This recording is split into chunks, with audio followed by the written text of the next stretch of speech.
Woke up in the morning, check the charts like it's a habit. Bitcoin hitting numbers got me feeling like a magnet. Ethereum's on fire, gas fees through the roof. DeFi got me yielded, I'm stacking up the proof.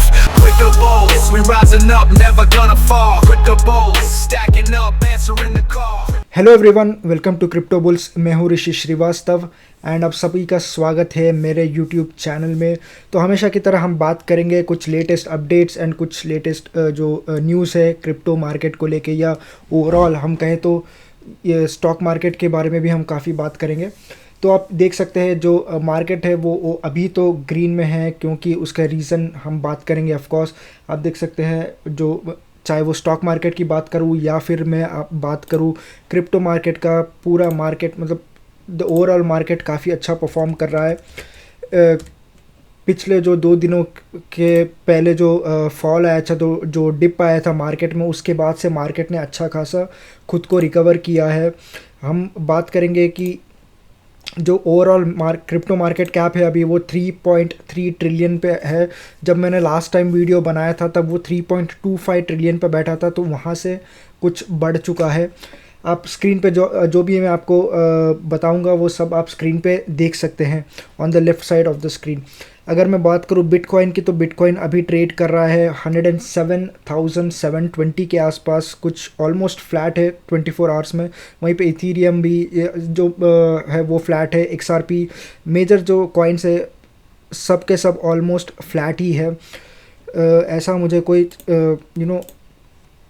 ऐसा कोई performing अच्छा खासा search किसी coin में नहीं दिख रहा है। मैं टॉप 100 कॉइन्स की बात कर रहा हूँ, तो उनमें ऐसा कोई एक्सेप्ट फॉर पाई कॉइन जो थोड़ा बहुत भाग चुका है, 10% से ज़्यादा भाग चुका है, वो एक ही है जो कि अच्छा परफॉर्म कर रहा है इन टॉप 100 कॉइन्स। तो हमने फियर एंड ग्रीड इंडेक्स पे भी देख लेते हैं, तो वो 48-50 ये रेंज में है, मतलब 50 के आसपास है। तो अभी सेंटिमेंट में कहूँ, सच कहूँ तो अभी भी वो एक कॉशियस सेंटिमेंट है, एक हॉकिश सेंटिमेंट है। लेकिन जो कॉइन मार्केट कैप पे दिखा रहा है वो एक न्यूट्रल सेंटिमेंट है। लेकिन एक्चुअली जो रियलिटी, जो फैक्ट है वो है कि मार्केट अभी, जो इन्वेस्टर्स है वो काफ़ी कॉशियस है, जो मार्केट है वो अभी काफ़ी कॉशियस है। तो हम न्यूज़ पे आते हैं। तो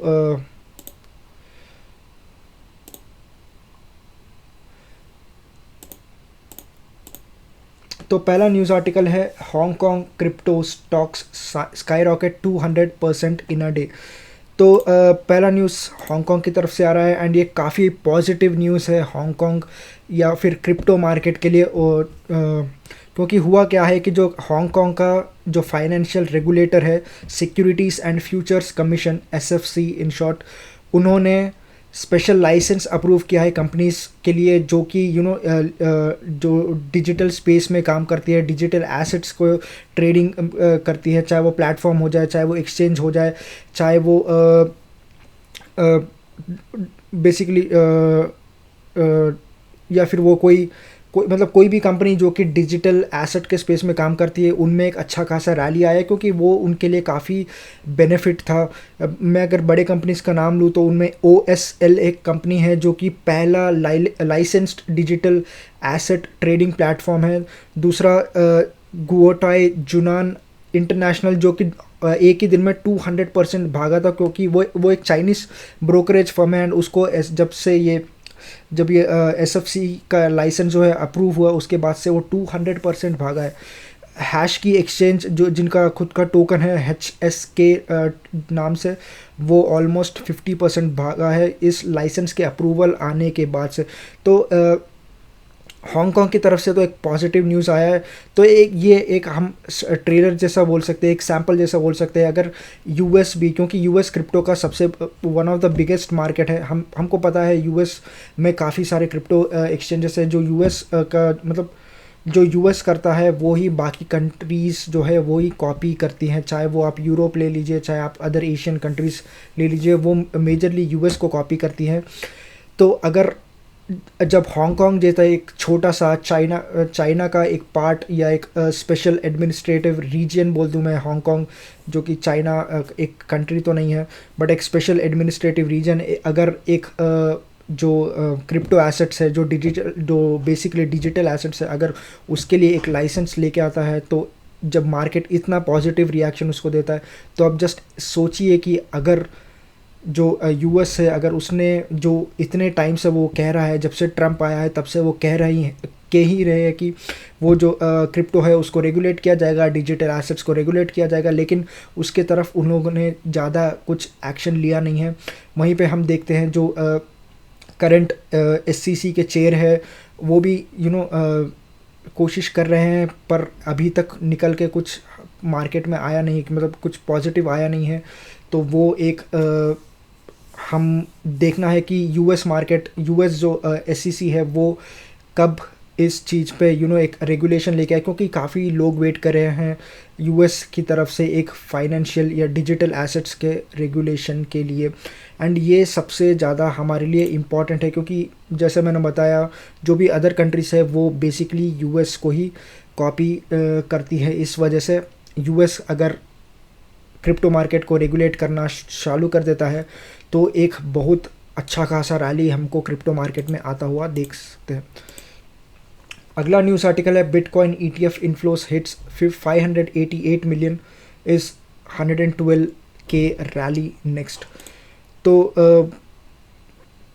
हमको पता है पिछले जब से ये ऑलमोस्ट 12 दिन से शुरू हुआ है, चल ही रहा है, ईरान और इज़राइल के बीच में जो वॉर है, 13 जून को स्टार्ट हुआ था, आज 25 जून आ चुका है। तो लेकिन आज सुबह ये न्यूज़ निकल के आया है कि जो ट्रम्प है उन्होंने ये कहा है कि अब उन्होंने इज़राइल एंड ईरान के साथ बात करके एक सीज़ फायर लगाया है, लेकिन देखते हैं ये सीज़ फायर क्या इज़राइल इस चीज़ को मानेगा, क्या इज़राइल उसका उल्लंघन नहीं करेगा या ईरान उसका उल्लंघन नहीं करेगा, ये देखने वाली बात है। लेकिन एज ऑफ नाउ तो एक सीज़ फायर का अनाउंसमेंट हुआ तो है, यूएस की तरफ से स्पेशली एक हुआ तो है।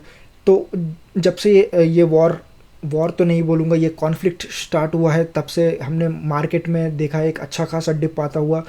जो बिटकॉइन है वो रिसेंटली 100,000 तक गिर गया था, लेकिन वो सपोर्ट 100,000 का उसने ब्रेक नहीं किया, वहाँ से वापस रिकवर करके ऑलमोस्ट 3 डेज़ के अंदर ही बिटकॉइन ने 9 to 10% रिकवर करके अभी $107,000 के आसपास कुछ से ऊपर, उसके ऊपर ही ट्रेड करा है, विच इज़ वेरी पॉजिटिव। हमने अदर ऑल्ट कॉइन्स में भी देखा, उसमें भी एक अच्छा खासा एक रिकवरी आया है। तो अब जो main essence of the article ये है कि जो बिटकॉइन के ETF का जो इन्फ्लोस है वो एक 11 डेज़ स्ट्रीक में है, मतलब 11 डेज़ से कंटिन्यूसली बिटकॉइन का जो इन्फ्लोस है वो पॉजिटिव है, मतलब बिटकॉइन में पैसा आ रहा है। एंड एक दिन में ऑलमोस्ट 588 मिलियन जो डॉलर्स, US डॉलर्स था, वो बिटकॉइन के ETF में इनफ्लो आया था इन जस्ट 1 सिंगल डे। तो ये एक काफ़ी बड़ी बात है, क्योंकि एक छोटा अमाउंट नहीं है। $500 बिलियन से ज़्यादा पैसा अगर एक ही दिन में बिटकॉइन ETF में आता है, तो हम देख सकते हैं उसका रिएक्शन, बिटकॉइन का जो प्राइस है वो ऑलमोस्ट रिकवर कर चुका है, ऑलमोस्ट $108,000 के आसपास आ चुका है। एंड अगर एक और नंबर बताओ तो जो 10 जुलाई से यानी पिछले 15 दिनों में 2 हफ्ते के अंदर ऑलमोस्ट 2.2 बिलियन US डॉलर्स जो है बिटकॉइन के ETF में डाला गया है। तो ये एक अच्छी चीज़ है, क्योंकि बिटकॉइन में जब कंटिन्यूसली पैसा आता रहेगा तो बिटकॉइन का प्राइस नहीं गिरेगा, लोगों का जो है कॉन्फिडेंस है वो बढ़ेगा, एंड लोग ज़्यादा से ज़्यादा बिटकॉइन खरीदेंगे, specially in the time of such conflicts. But एक बात ये भी है कि बिटकॉइन को हम एज अ इन्फ्लेशन से हेज करने के लिए हम लोग बिटकॉइन खरीदते हैं या उसमें इन्वेस्ट करते हैं। एंड काफ़ी सारे लोग बिटकॉइन को एक डिसेंट्रलाइज्ड किसी भी सेंट्रल एंटिटी या फर्म का वो बिटकॉइन ये कोई स्टॉक नहीं है ये, या कोई करेंसी नहीं है कि वो कोई एक पर्टिकुलर सेंट्रल कंट्रोल हो उस पर। तो इस वजह से जो लोगों को लगता है ना कि क्योंकि बिटकॉइन एक कम्प्लीटली डिसेंट्रलाइज्ड एसेट है एंड एक डिजिटल एसेट से, इस वजह से जो है बिटकॉइन का प्राइस इन कॉन्फ्लिक्ट से या फिर इकोनॉमिक क्राइसिस से वो सबसे बिटकॉइन का प्राइस उतना इफेक्ट नहीं होगा, स्पेशली अगर ऐसा अगर दो कंट्रीज़ के बीच में एक कॉन्फ्लिक्ट है या फिर एक वॉर शुरू हो जाता है ऑल ऑफ अ सडन, तो बिटकॉइन का प्राइस उतना इफेक्ट नहीं होगा, लेकिन ऐसा हुआ नहीं। हमने बिटकॉइन का प्राइस जो है वो भी गिरता हुआ देखा। हमने देखा कि जो पूरा ऑल्ट कॉइन मार्केट है वो अच्छा खासा गिर गया था, ऑलमोस्ट क्रैश कर दिया था। 15 to 20% एक एक कॉइन गिर चुके थे।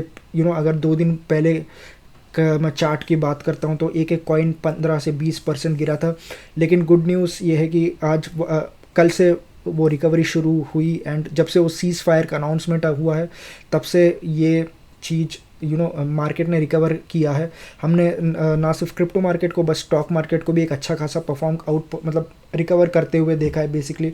वहीं पे S&P 500 जो है वो अपने ऑल टाइम हाई के आसपास ट्रेड कर रहा है, या फिर काफ़ी करीब है, वो बस अपना ऑल टाइम हाई क्रॉस ही करने वाला होगा, ऐसा ऐसा लग रहा है, क्योंकि S&P जो है काफ़ी अच्छा परफॉर्म भी कर रहा है।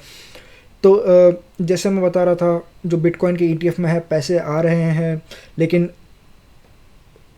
बिटकॉइन का प्राइस जो है अभी भी स्ट्रगल कर रहा है। जो उसका जो पुराना ऑल टाइम हाई है $109,000 के आसपास का प्राइस जो है, उसको एक बड़ा रेसिस्टेंस फेस कर रहा है, उसको ओवर करने मतलब उस ब्रेकआउट करने के लिए उसके ऊपर।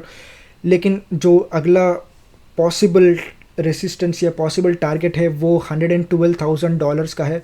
अगर वो एक की लेवल है, क्योंकि की लेवल बेसिकली अभी जो की लेवल है वो $110,000 जो कि उसके ऑल टाइम हाई के आसपास है। अगर वो बिटकॉइन ब्रेकआउट करता है तो वहाँ से एक अच्छा खासा रैली आ सकता है। 112 तो एक काफ़ी जनरस नंबर है, बट काफ़ी एक रीज़नेबल नंबर है, बट हमको उससे ज़्यादा $120,000 तक बिटकॉइन जा सकता है, ऐसा मेरा एक्सपेक्टेशंस है बिटकॉइन को लेके। हमने ये बार बार देखा है कि जब specially for crypto, specially for bitcoin, जब मार्केट में एक डिप आया है तब मार्केट में अपना पुराना ऑल टाइम हाई ब्रेक किया है। हमने ये काफ़ी बार होते हुए देखा है। हमने ये लास्ट ईयर भी देखा था, ये ईयर के स्टार्टिंग में भी देखा था। जब टैरिफ का अनाउंसमेंट हुआ था तब भी हमने देखा था कि मार्केट ने अच्छा खासा एक ड्रॉप दिखाया था, लेकिन उसके बाद मार्केट ने अपना नया ऑल टाइम हाई लगाया था। तो ये एक अच्छी बात है। जब मार्केट डिप लेता है उसके बाद मार्केट अच्छा भागता है अपना पुराना ऑल टाइम हाई छोड़ के। मैं बिटकॉइन की बात कर रहा हूँ जब मैं बोलता हूँ कि मार्केट, जब मैं स्पेशली बिटकॉइन की बात करता हूँ, क्योंकि वो ही क्रिप्टो का सबसे बड़ा एसेट है। ऑलमोस्ट 2.5 ट्रिलियन मार्केट कैप पे बैठा हुआ द जायंट बिटकॉइन। तो अगला news article, will Michael sellers micro strategy join the S&P 500। तो आप सबको पता ही है माइकल सेलर एंड स्ट्रैटेजी के बारे में। माइक्रो स्ट्रैटेजी, या अभी तो स्ट्रैटेजी उनका नाम मतलब रीनेम होके रीब्रांड होके स्ट्रैटेजी हो चुका है। तो वो जो कंपनी है वो नैस्डैक का ऑलरेडी एक हिस्सा है, एंड उनका बेसिकली नाम के लिए सॉफ्टवेयर कंपनी है। AI solutions, business solutions provide करना उनका काम है, लेकिन वैसा वो करती नहीं है। Majority of the thing what micro strategy does is just buying bitcoin. अभी जो माइक्रो स्ट्रैटेजी जो कंपनी है वो अपने रिजर्व में 60 बिलियन US$ वर्थ के बिटकॉइन होल्ड करती है। ऑलमोस्ट 600,000 BTC, मतलब 592,000 to be exact, but that still is a large number। तो हम ये मतलब काफ़ी शॉकिंग नंबर है कि एक कंपनी जो है बिटकॉइन का इतना बड़ा चंक होल्ड करती है उनके रिजर्व में। तो वो बेसिकली माइक्रो स्ट्रैटेजी या स्ट्रैटेजी जो भी आप कहें, वो उनका अभी काम है। एंड जो आपको पता है, जैसे मैंने बताया, अभी वो नैस्डैक पे लिस्टेड है। अगर बिटकॉइन का प्राइस अच्छे से परफॉर्म करता रहा, ऐसा ये आर्टिकल का कहना है कि जून 30 तक अगर बिटकॉइन जो है अपना $95,000 का जो प्राइस है वो होल्ड करता है, तो देर इज़ अ चांस कि जो माइक्रो स्ट्रैटेजी है वो S&P 500 में ज्वाइन हो जाए। S&P 500 एक इंडेक्स है, एक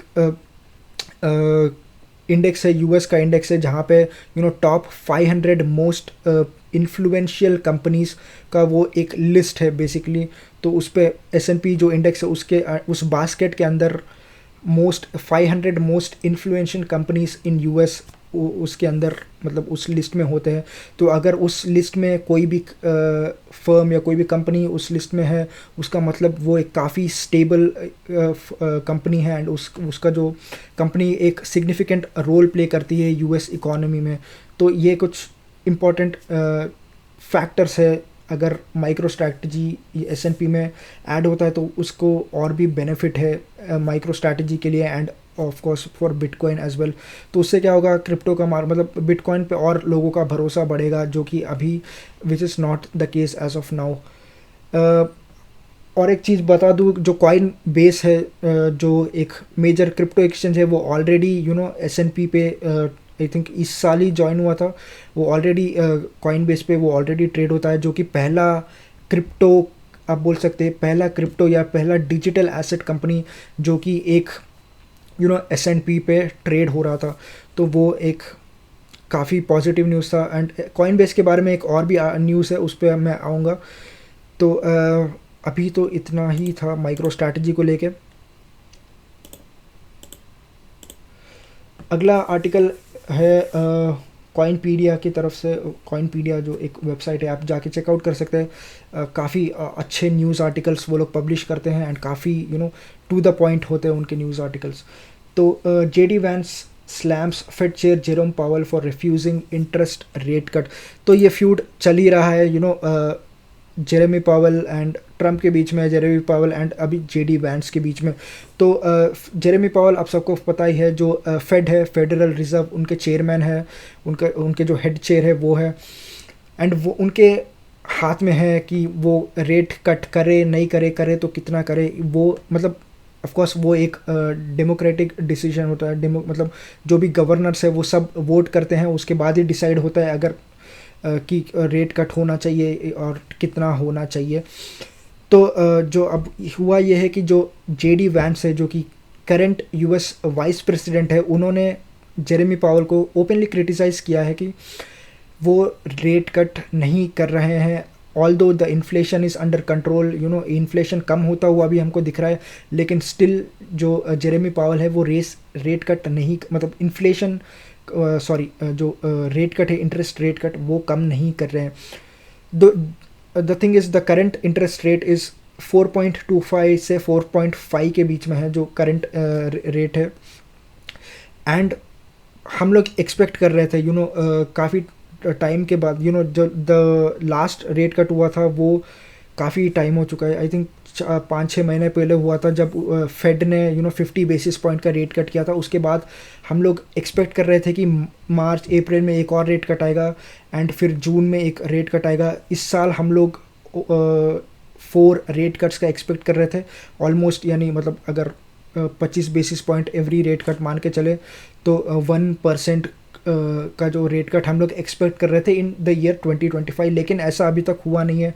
हमने अभी तक एक भी रेट कट होता हुआ इस साल में देखा नहीं है। तो इसलिए इस वजह से अभी जो हुआ ये है कि मार्केट जो है वो भी थोड़ा बहुत स्ट्रगल कर रहा है।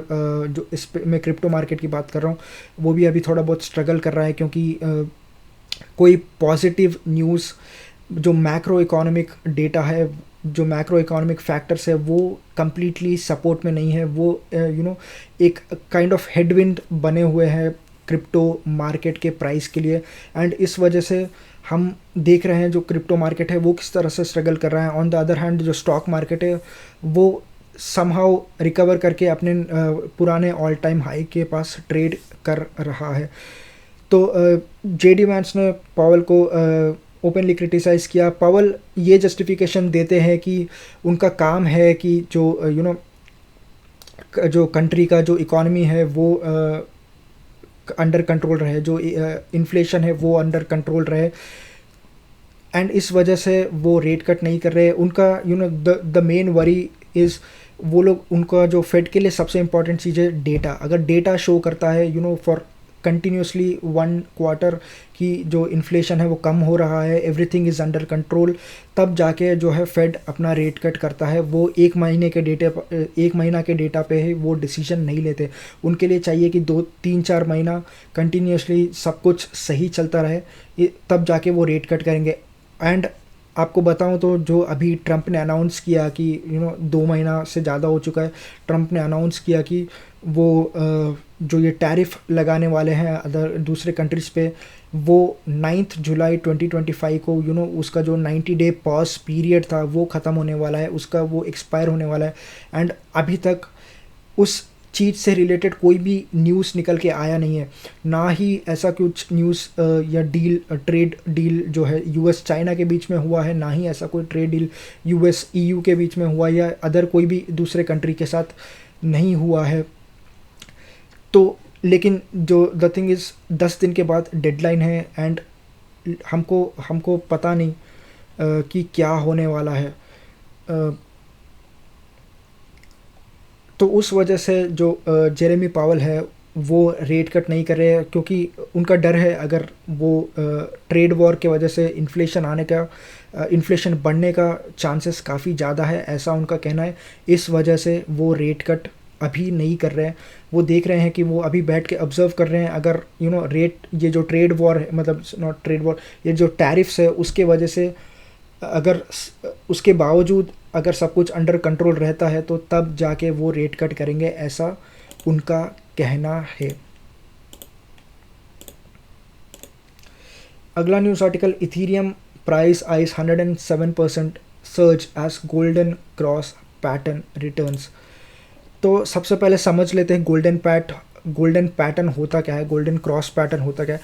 Golden cross pattern is basically जब जो 50 डे या फिर जो शॉर्ट टर्म एवरेज होता है वो लॉन्ग टर्म एवरेज के ऊपर चले जाता है, तब जाके उसको एक गोल्डन क्रॉस कहते हैं। एंड अगर उसका रिवर्स डेथ क्रॉस, जहाँ पे जो शॉर्ट टर्म एवरेज है वो लॉन्ग टर्म एवरेज के नीचे गिर जाता है, तब वो एक डेथ क्रॉस हो जाता है एंड वो एक काफ़ी बेरिश पैटर्न होता है। And golden cross is a very very bullish pattern. तो इथीरियम के चार्ट्स में टेक्निकल चार्ट्स ये शो कर रहे हैं कि इथीरियम जो है वो गोल्डन क्रॉस पैटर्न शो कर रहा है अभी। एंड एनालिस्ट्स का ये एक्सपेक्टेशंस है कि इथीरियम जो है 100% का एक अच्छा खासा रैली दे सकता है, जो उसने ऑलरेडी पास्ट में शो किया है। इथीरियम ने जब ऐसा गोल्डन क्रॉस इथीरियम ने शो किया है तब उसमें एक अच्छा खासा रैली आया है, ऐसा इस आर्टिकल का कहना है। Michael Saylor sparks bitcoin sovereign debate after Meta planet बाइस 1111 BTC। तो मेटा प्लैनेट एक कंपनी है, एक अदर कंपनी है जो कि स्पोर्ट्स बेटिंग, गेमिंग, अलग ऐसे चीज़ों में basically gaming and sports betting में के स्पेस में काम करती है। तो वो उन्होंने भी बिटकॉइन का जो रिज़र्व है वो खोल दिया है। वो लोग भी कंटिन्यूसली बिटकॉइन ख़रीद रहे हैं। अभी करेंटली जो मैंने लास्ट न्यूज़ में बताया था कि मेटा प्लैनेट ने ऑलमोस्ट कुछ बिटकॉइन ख़रीदे थे एंड उनका जो टोटल कलेक्शन था वो 10,000 BTC था। अभी उन्होंने 1,111 BTC ख़रीदा, जो कि अभी बढ़ के 11,111 BTC बन चुका है। एंड वो लोग, उनका गोल ये है कि बाय द ईयर ऑफ 2025 वो 30,000 BTC होल्ड करे, बाय ईयर 2026 वो 100,000 BTC होल्ड करे। लेकिन वो still is a very small number, क्योंकि अगर हम माइक्रो स्ट्रैटेजी को देखें तो वो अभी ऑलमोस्ट 592,000 प्लस BTC होल्ड करता है, which is worth like $60 billion. जहाँ पे अगर हम मेटा प्लैनेट की बात करते हैं तो वो जितना BTC होल्ड करते हैं उसका वर्थ सिर्फ $1.13 बिलियन है, जो कि माइकल सेलर हफ्ते तो 1 बिलियन का तो BTC यूं ही खरीद लेता, मतलब ऐसे ही उठा लेते हैं माइकल सेलर। तो वो एक क्रेज़ी चीज़ है जो माइकल सेलर करते आ रहे हैं पिछले काफ़ी हफ्तों से। Coinbase stock hits 52 week high as bitcoin rallies. तो कॉइनबेस जैसे मैंने बताया S&P पे ट्रेड करता है, S&P 500 पे ट्रेड करता है। एंड कॉइनबेस एक मेजर एक्सचेंज है, क्रिप्टो एक्सचेंज है। जो अभी हुआ ये है कि जो कॉइनबेस का जो स्टॉक प्राइस है वो 52 वीक हाई पे पहुंच चुका है, मतलब उसके आसपास पहुंच चुका है। इसके दो तीन रीजंस है। पहला रीज़न तो ये कि सर्कल का जो IPO आया था, मैंने आपको बताया था कि सर्कल का IPO आया है, उसको काफ़ी अच्छा रिस्पांस मिला है। सर्कल का खुद का स्टॉक प्राइस जो है 300% या 400% कुछ भाग चुका है। एंड सर्कल एंड कॉइनबेस के बीच में एक पार्टनरशिप भी हुआ है, वो एक रीज़न है कि कॉइनबेस का जो प्राइस है वो क्यों भाग रहा है। कॉइनबेस अगेन बिटकॉइन का रैली भी है कि क्यों भाग रहा है, क्योंकि कॉइनबेस ने ऑलरेडी सर्कल के, एक और रीज़न ये भी है, जो कॉइनबेस है उसने ऑलरेडी सर्कल में इन्वेस्ट कर दिया था, उसका एक छोटा सा स्टेक खरीद लिया था 2023 में। तो ये आज से 2 साल पुरानी बात है, तो वो टाइम पे कॉइनबेस ने खरीद लिया था। एंड वो भी एक रीज़न है कि क्यों कॉइनबेस का जो स्टॉक प्राइस है वो इतना बढ़ चुका है। तो अगर मैं प्राइस की बात करूँ तो कॉइनबेस का जो स्टॉक प्राइस है वो करेंटली $369 के आसपास है, जो कि 133% है फ्रॉम अप्रैल 2025। तो सिर्फ 2 महीने के अंदर जो कॉइनबेस का जो स्टॉक प्राइस है वो 133% भाग चुका है, विच इज़ लाइक क्रेजी, मतलब। एंड हम वहीं पर सर्कल को देखते हैं, सर्कल भी काफ़ी भाग चुका है। तो जो भी क्रिप्टो रिलेटेड स्टॉक्स है, चाहे वो माइक्रो स्ट्रैटेजी का हो जाए, चाहे कॉइनबेस का हो जाए, चाहे वो सर्कल का हो जाए, वो काफ़ी अच्छा परफॉर्म कर रहे हैं। ये क्लियरली हमको दिख रहा है, मतलब हमको प्राइसेस में दिख रहा है, नंबर्स में ये शो हो रहा है। लेकिन वही चीज़ हम जो क्रिप्टो मार्केट पे आ जाता है, जो कि बेसिकली जिस रीज़न के वजह से ये जो स्टॉक्स है भाग रहे हैं, वहाँ पे हमको वो वो नहीं दिख रहा है। ऐसा क्यों, मुझे समझ में नहीं आ रहा, लाइक मुझे कोई आइडिया नहीं है। हम देखते हैं यहाँ पे जो सर्कल का IPO आने के बाद 1 महीना भी नहीं हुआ है सर्कल के IPO को आके वो 300-400% भाग चुका है। एंड हम वहीं पे देखते हैं जो ऑल्ट कॉइन्स है वो काफ़ी अभी भी स्ट्रगल कर रहे हैं अपना previous all time high reach करने के लिए भी। हम देखते हैं हर दिन जब कोई भी एक नेगेटिव न्यूज़ आता है, वहाँ पे हमने सबसे ज़्यादा सफ़र क्रिप्टो मार्केट को ही करते हुए देखा है, ना कि स्टॉक मार्केट को। तो ये एक काफ़ी सैड न्यूज़ है, but that is the truth, it's a hard truth, we have to digest it, that's it. Bitcoin bulls in control as BTC price spikes to 108K। तो BTC के बारे में हमने ऑलरेडी बात कर चुका है। तो मैंने आपको ऑलरेडी बताया कि मार्केट ने रिकवर कर चुका है बिकॉज ऑफ फ्यू रीजंस। पहला तो रीज़न यही है कि सीज़ फायर का अनाउंसमेंट हुआ है। एंड हमने देखा जो बड़े बड़े कंपनीज है वो बिटकॉइन खरीद रहे हैं। तो एंड ऑफ कोर्स ETF के बिटकॉइन के ETF में काफ़ी पैसा आ रहा है कंटिन्यूसली, पिछले 10-11 दिनों से कंटिन्यूसली बिटकॉइन के ETF में पैसे आ रहे हैं। तो ये कुछ रीज़न्स है कि क्यों बिटकॉइन का जो प्राइस है वो जब भी गिरता है तुरंत रिकवर कर लेता है। अगला article, SharpLink gaming buys 30 million ETH stock rallies. तो सेम चीज़ हम अब इथीरियम का जो मैं बोलूँ, अगर जो इथीरियम जो ख़रीद रहे हैं जो कंपनी, वहीं पे सेम चीज़ हो रहा है। शार्प लिंक गेमिंग एक गेमिंग कंपनी है। सॉरी, एक मिनट, यहाँ पे कुछ मिस्टेक मैंने किया है।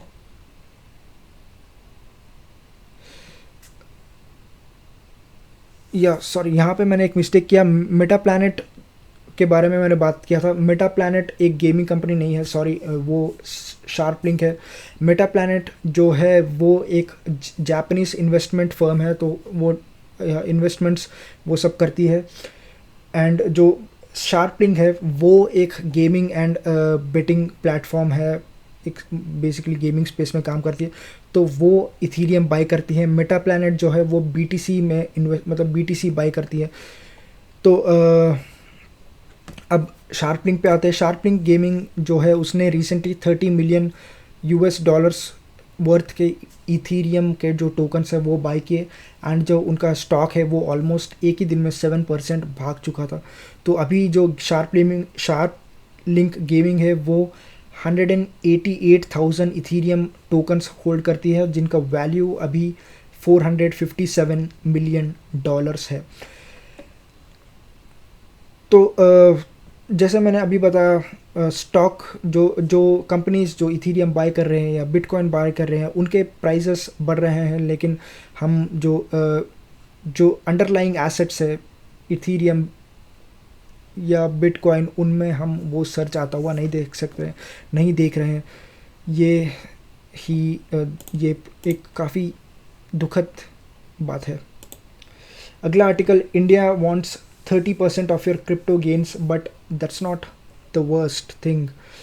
तो इंडिया, मैं खुद एक इंडियन हूँ, मैं क्या ही बताऊँ। ऑफकोर्स जो इंडिया है, जो उसके रूल्स एंड रेगुलेशन है, जो टैक्स रेगुलेशन है, वो काफ़ी क्रिप्टो अनफ्रेंडली है, काफ़ी इस चीज़ को जो डिजिटल एसेट्स है उसके लिए काफ़ी अनफ्रेंडली है। द थिंग इज़, जो अगर हम क्रिप्टो में जब भी इंडियंस जो है जब भी क्रिप्टो में इन्वेस्ट करती है, क्रिप्टो में ट्रेड करती है, तो जितना भी उनको प्रॉफिट होता है उस डिजिटल एसेट की वजह से, उस पे जो इंडियन गवर्नमेंट है वो 30% टैक्स लगाती है ऑन एनी प्रॉफिट मेड। तो आपको जितना ही प्रॉफिट होगा उस पर 30% टैक्स, फ्लैट 30% टैक्स आपको पे करना पड़ेगा। विथ उस प्लस आपको एडिशनली आपको 1% TDS पे करना पड़ेगा अगर आपका जो ट्रांजैक्शन वो 10,000 इंडियन रुपीस से ज़्यादा है। तो वो बेसिक, एंड आपको उसके बाद फिर प्लेटफॉर्म फीस भी आता है, फिर उसके बाद 4% का सेस भी आपको भरना पड़ेगा। तो अगर आप देखोगे तो 35-40% आपका प्रॉफिट यहीं पे ख़त्म हो गया। तो वही बात, अगर आपका जो गेन्स है उसमें से 50% गवर्नमेंट ही लेके चले जा रहा है, तो बस फिर आपके पास सिर्फ 50% ही बचा। तो इस वजह से जो द थिंग इज़, जो इंडियन गवर्नमेंट है, जो इंडिया के रूल्स एंड रेगुलेशन है क्रिप्टो को लेके, वो लोग क्रिप्टो को similar to betting apps, lottery apps, उसके जैसा ट्रीट करते हैं क्रिप्टो को एज ऑफ नाउ, जो करंट सिनेरियो है, and not as stocks, as commodities जिनको रेगुलेट किया जाता है, जिन पे उतना ज़्यादा टैक्स नहीं डाला जाता है। तो अगर हम दूसरे कंट्रीज़ को देखें, जैसा अभी मैंने बात की हांगकांग की, जो हांगकांग है उसने एक क्रिप्टो फ्रेंडली, एक डिजिटल एसेट फ्रेंडली रेगुलेशन लेके आया है। एंड हमने लास्ट टाइम देखा जो थाईलैंड है, उसने ज़ीरो टैक्स है क्रिप्टो पे, मतलब उसने, चाहे वो माइनिंग हो, चाहे वो इन्वेस्टमेंट एंड ट्रेडिंग हो, बेसिकली आपको ₹1 पे करने का ज़रूरत नहीं है as a tax to the Thailand government. लेकिन वहीं पे हम देख रहे हैं जो इंडियन गवर्नमेंट है वो 35 से 40% आपका जो क्रिप्टो इन्वेस्टमेंट है वो बेसिकली प्रॉफिट जो है वो अगर आपसे ले लेती है, तो आपके पास, इससे क्या होता है, जो काफ़ी लोग हैं वो डीमोटिवेट हो जाते हैं, वो लोग क्रिप्टो में ज़्यादा इन्वेस्ट नहीं करेंगे। जो कंपनीज है, जो बिजनेसेस है, जो स्टार्टअप्स है, जो क्रिप्टो स्पेस में अपना फ्यूचर बनाना चाहते हैं, वो भी नहीं बना पाएंगे, क्योंकि जो रेगुलेशन है वो क्रिप्टो फ्रेंडली नहीं है इस वजह से। तो ये काफ़ी बुरा चीज़ है। इस चीज़ में इंडियन गवर्नमेंट को सिंगापुर से, दुबई से, थाईलैंड से कुछ सीखने वाली चीज़ है। एंड आई होप कि वो जल्द ही ऐसा कुछ इम्प्लीमेंट करेंगे कि एक कुछ क्रिप्टो फ्रेंडली लॉ या एंड रेगुलेशन इम्प्लीमेंट करेंगे, जिससे हम क्रिप्टो मार्केट में एक अच्छा खासा एक रैली आता हुआ देखें, एंड हम इंडिया को भी एक ग्लोबल लेवल पे क्रिप्टो स्पेस में रिप्रेजेंट कर सके, ऐसा मैं होप करता हूँ। तो that's all for today. Thank you for watching. If you like the video, like and subscribe to my channel so that आपको ऐसे न्यूज़ एंड अपडेट्स रेगुलरली मिलते रहें। Thank you for watching, until next time, bye.